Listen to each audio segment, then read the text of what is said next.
8 rokov? 7. Tak myslím si, že taký prvý poznatok, 7 rokov asi. 7 rokov bolo nahrávanie takéto komerčnej relácie. A tam prišiel nejaký pán, ktorý sa nám predstavil so celým štábom a ja som kameraman a my si mysleli, že tak pekne zarastený, fešák. Mážaka, typovali sme, je to Rom, nie je to Rom. Takže Jaro Vojtek u nás v dome. Ja už som o Vladovi chcel dávnejšie natočiť film a o jeho kamarátoch a priateľoch, ale nevedel som ešte stále čo. A keď som sa dozvedel, že chce byť politík a my si to vážne ide do toho, tak v podstate som si to začal nakrúcať sám pre seba. Tak vznikli aj tie filmy predtým, čo som robil. My sme sa stretávali dosť často v Bratislave, sme si telefonovali, naozaj tie priateľské vzťahy boli a Jarko povie, že ako to potom bolo. My si s Vladom povedali, že proste ideme do toho.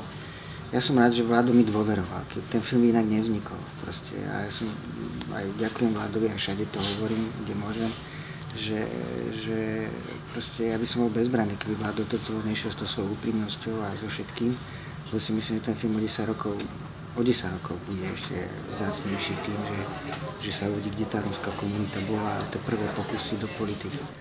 Kolega povedal že presne u nás v regióne nikdy historicky nekandidoval za poslanca vyššieho celku Róm.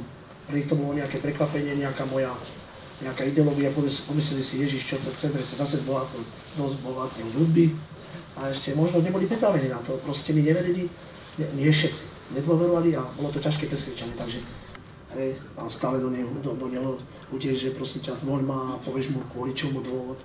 Ale ťažké, no ale podľa mňa vidíte sami, že tá trpezlivosť tam musí byť proste. Ten človek musí byť pripravený aj psychicky na to. A jeho manželka. Ja som chcel robiť film o politike, o politikovi, a ktorý biely politik by vás pustil takto blízko.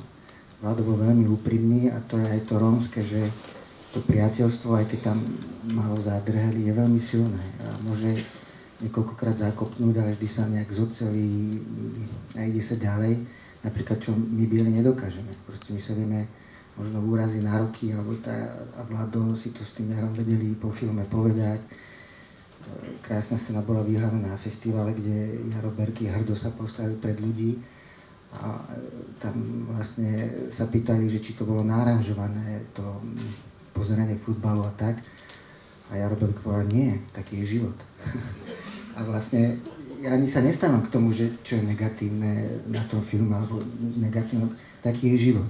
Proste toto sa deje aj medzi bielými ľuďmi, takže ja som to chcel uchopiť ako človeka, ktorý niečím zápasí so svojou identitou. Pýtam sa, Gadžovia sú jednotní, tiež nie sú jednotní, tiež majú svoje politické strany a rozpory. A presne ja som ten svet chcel priblížiť, že proste ako je kríza v tej bielej, ako sa hovorí, majoritnej spoločnosti. Ja som točil film o Vladovi a jeho kamarátoch. A tam si myslím, že niekedy spomínajú to, že niektorí takí kritici spomínajú to, prečo dávam názov cigáň a prečo tam občas poviem my samotný cigáň. Tak myslím si, že tam taká pointa toho celého filmu bolo, že Gáčo pod okina. A to bolo vynikajúce o tej našej myšlienke, dať to tam, aby to vedeli, že áno, cigáni oslovíme cigáň, ale vtedy, keď my vás oslovíme Gáčo. Hej, to bola taká dohoda. A ja som chcel urobiť divácky film. Ja som nechcel urobiť nejaký hlboko analytický, ale proste divácky film.